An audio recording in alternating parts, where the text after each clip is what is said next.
Hello and welcome to the second episode in IMCD's new podcast, where experts from across IMCD will be guiding listeners through a series of trending topics in the ever-evolving specialty chemicals and ingredients industry and its end markets. I'm Gary Turner from IMCD in the UK. In our first episode, we started to explore some of the biggest trends in food and nutrition by looking at the rise of the more health-conscious consumer. Now I'm joined again by my global colleagues to continue that discussion following the launch of our new trends commentary, Tomorrow's Menu. This is the first in a set of reports we'll be publishing on our website, where technical and commercial experts from across IMCD provide insights on the future of the markets where our business groups are most active. So great to see you again, Fergus, Jenny and Devin. And could I ask you, Fergus, just to introduce yourself again? Yeah, hi Gary, I'm Fergus Johnson. I'm the Business Group Director for MEF, for Food Nutrition. Great, good to see you again. Hi, hello again, Jenny. Could you introduce yourself again for our listeners? Yeah, hello, Gary. Nice to see you. My name is Jenny Widya. I'm from IMCD Indonesia, and I am the Business Director for the Food and Nutrition. Fantastic. Great to see you again. And hey, Devin, good to see you again. Can you just introduce yourself as well for our listeners? Hi, Gary. Thank you very much. My name is Devin Chan. I'm the Vice President of Food and Nutrition for the Americas. Great. So just to give you a bit of a frame for today's conversation, for you that are kindly joining us today, from burritos made of cotton candy to pizzas topped with tapioca pearls, traditional foods are being reinvented. That's what we'll be discussing today with our second trend, new food adventures. And in the wake of COVID-19, consumers may have more time to devote to cooking, eating and exploring food, and are going online for inspiration. Categories are fusing, and this adds a whole new dimension to the eating experience, with as many as 87% of people in India saying that they love to experiment with new food concepts. So consumers want food to be fun, but that doesn't mean it has to be unsophisticated, as they search for high-end premium options with natural flavours and interesting texture profiles. So where I'd be really curious for us to start today is what counts as a new food adventure or a fun food experience in 2020, particularly when so many restaurants are closed right now. And who would like to go first there in answer to that question? I think I can maybe start in from a European perspective, Gary. I mean, it's really interesting how the impact of COVID has become, because eating has become one of the only luxuries or fun, entertaining things we've been able to do in these times. And we're even getting requests for Glühwein flavour for chocolate, for example, because people are missing their skiing. So they're getting their skiing through eating Glühwein tasting chocolate. Or many new things have come up with that. Again, people are experimenting with foreign foods because they can't travel. So now they travel through their food. So I think food adventures is a really interesting trend we're seeing very heavily, not only because of COVID, but also just because people are more interested to eat and try novel foods. And do you think is that a trend, Fergus, for you that's going to stay? Do you think there's a bit of an awakening that we can actually travel via our food? I think there really is, and I think these young millennials who are very connected to social media, and maybe haven't travelled as much as they'd like to have done, can actually experience foreign cultures and foreign things through this adventurous food. I think it's a fantastic opportunity for everyone to experience it. And a bit of an old cliche that the world becoming smaller with all the connectivity, but it really is true that you can get in many supermarket aisles now. You can see foods from all parts of the world. It's a fantastic opportunity for young people to explore lots of different foods. If we talk about new generations and then being more sophisticated and their requirements and demands, yes, there are starting actually in Indonesia. We see emerging boutique chocolate. They are the high end, but again, it's locally made. And they advertise the local resources more, and they really make it into nice boutique chocolate boutique starting to see in Indonesia. I'm really intrigued by what are you actually experiencing? I love all of you just to jump in on this. What are you seeing in terms of actionable behaviour change? As people are, stuck at home, but they do want these new experiences. Is there any sort of actionable behaviour change that you're seeing from consumers seeking these experiences? Yeah, very much. I think the staying in and eating is the new going out. It's people are using food to replace the experiences they had before. So I think people are being much more adventurous. They are trying new things. I think also people try and find food to help them feel better, so lighten their mood. Indulgent ice cream is bombing at the moment in terms of going really well sales in the supermarkets, because that's how people are now enjoying their weekends. So yeah, huge consumer changes in that area. And I think people want something different. They want to try something new. So again, the development path for this is really accelerated as people try and put new things onto the market much quicker than they did in the past. So that's definitely a new phenomenon for the food industry. And you're seeing that across more brands, and just different flavors of a staple food product are starting to populate the grocery store aisle. One other trend that we're seeing right now here is this convergence of the restaurant brands in the grocery store aisle. So talking about the adventurous food consumer again, if they're used to spending a weekend going to a favorite restaurant, now you can get those same restaurant quality products in the grocery store. And that's again something that we started to see a few years back, but it's much more prominent today because many of those restaurants are just not open. They're not as busy as they were given the pandemic. I think that's a really important point, Devin. I think you're exactly right. Now you mention it, people are trying to bring restaurants home. So it is restaurant style food that people are trying to replace that experience with. And maybe that's in a convenience form, or we see some of these packs coming out now where it's got all the ingredients to make a restaurant style meal, and you can add it all into one pan and stir fry it all together. So yeah, I think it's the restaurant experience that people are missing, certainly in Europe.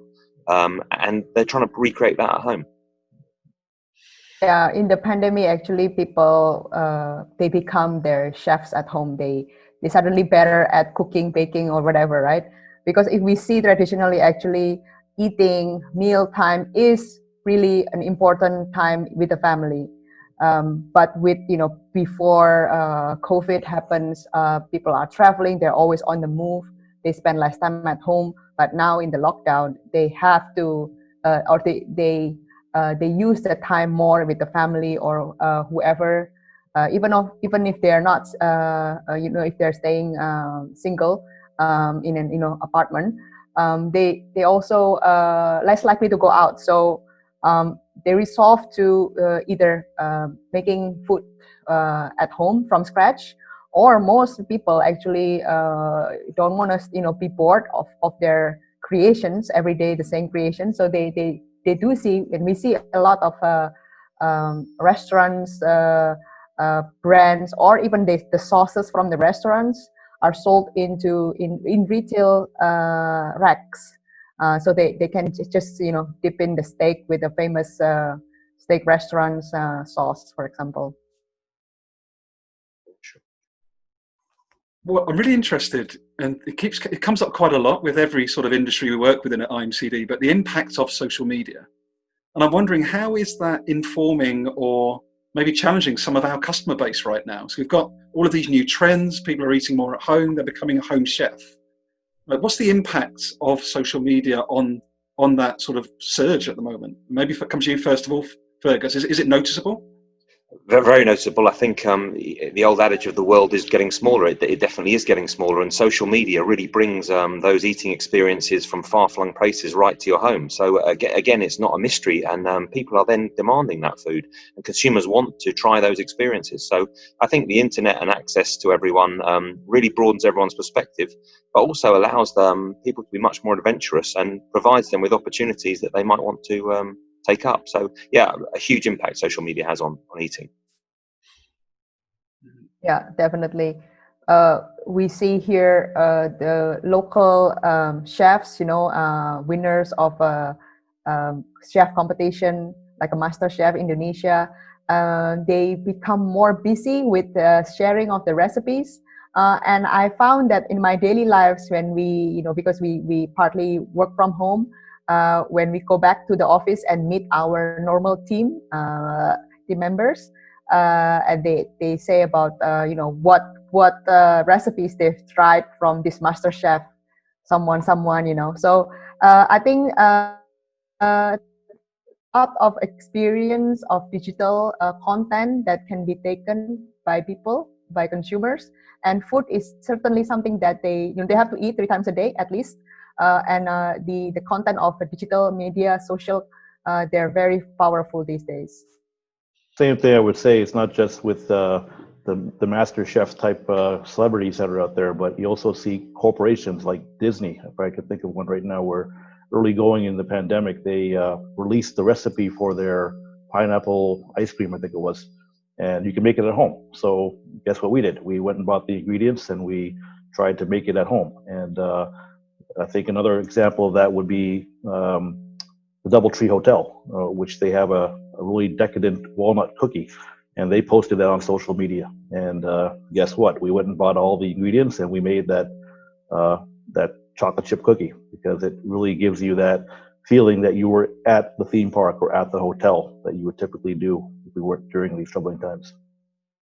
Yeah, I think, and all this, the texting of food, meals and things, it's become a big part of social media as well. So when people used to take pictures of their holidays and post them on social media, people are taking pictures of their meals now, and it's almost trying to outdo your social media contacts by everyone pasting their sort of favourite meals or their best restaurant meals. It becomes a real strong trend in the food industry. I'm really curious.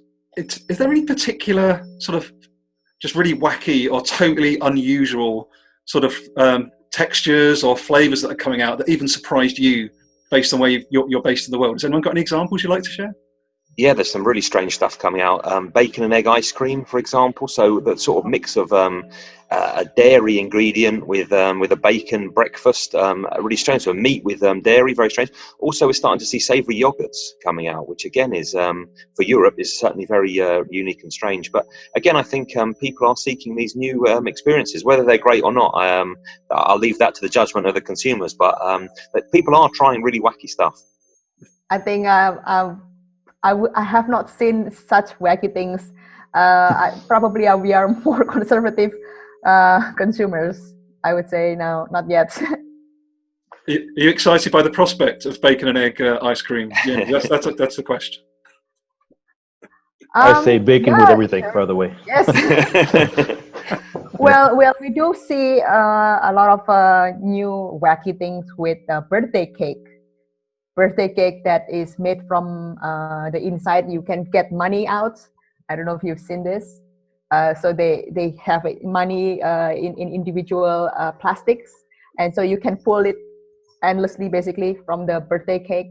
And also, instead of flower bouquet, they roll money. So those are wacky things, but I wouldn't say that much for eating yet. No, not yet. Or maybe I'm too conservative. I've not seen this yet. But I think also, Gary, some wacky things that have a sort of purpose behind. We get a lot of requests for things like nut-free flavours. So people who have nut allergies still want to be able to taste the taste of hazelnuts and almonds, but obviously can't have those allergens in their product. Also, a big trend is meat-free burgers. So we sell a lot of chicken-free chicken flavours, or beef-free beef flavours. So again, there's lots of wacky things for a purpose as well. Blowing my mind. blowing my mind. I'm really interested, Devin. When we think about, you spoke previously in the first episode about personalization of food. Can food be fun and sophisticated at the same time? I think absolutely. Fun and sophisticated. That's a good comment. I think when you talk about food being fun, you're trying to have indulgences. I think so you could achieve that through a lot of the flavors that are indulgent flavors: caramels, vanillas, chocolates, mochas. And in terms of sophistication, I think about the health boost and the health benefits you can get out of some of the products that are there. So even though you have that indulgent flavor, you can still fortify the food with something that's going to be good for you, be it a prebiotic fiber or additional immunity enhancers.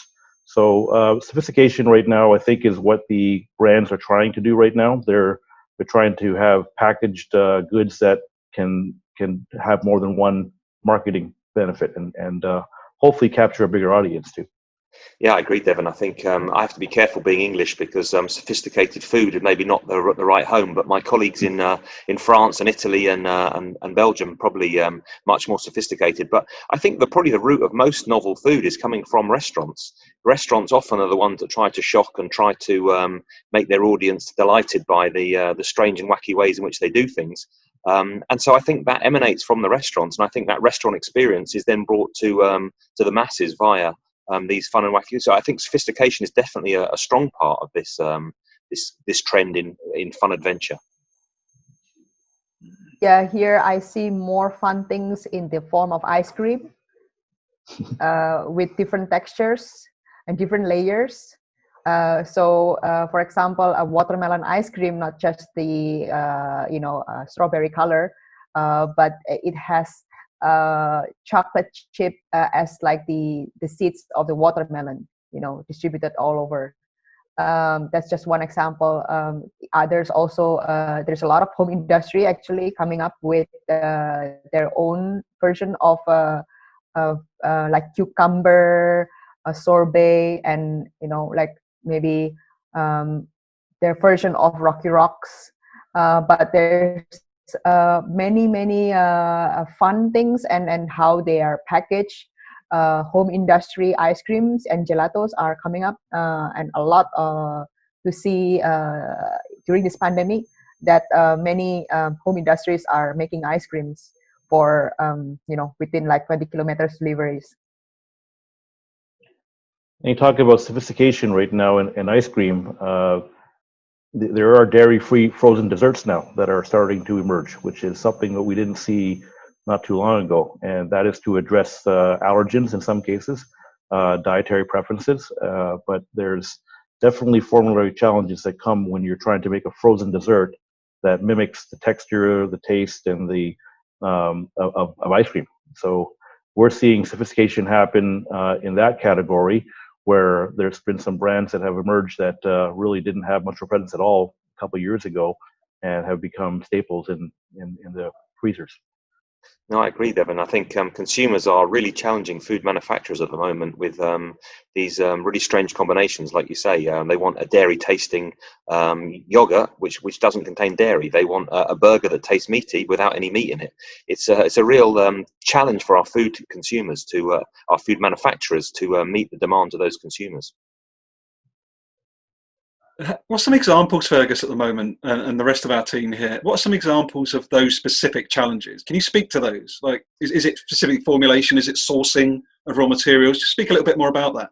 Yeah, I mean, I think one of the big food adventures at the moment is meat-free burgers, and the challenges there are huge because plant proteins tend to be quite bitter, and so there's quite a challenge to not only master that bitterness, but also to make it taste like meat. So the texture is tricky to mimic, but also the taste, to get a really meaty taste, is also quite a challenge. So it's a real whole-encompassing challenge for the consumer to make something that isn't what it is. So it's really interesting.